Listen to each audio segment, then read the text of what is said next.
నే ఆగలేక నీ దారి కాస్తా నా ప్రేమ లేఖ నీ పేర రాస్తా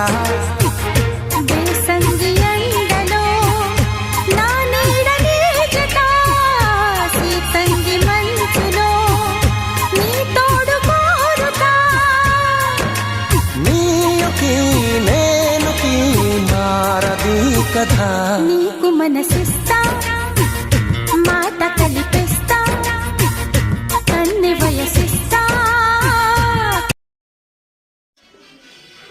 నిన్న ఈవినింగ్ మోజా రెస్టారెంట్కి వెళ్ళాము. అక్కడ pizza and butterscotch shake next fruits అన్నీ తిన్నాము. ఇక్కడ వచ్చేసి ఫ్రెంచ్ పేరు తిన్నామండి, చాలా బాగున్నాయి.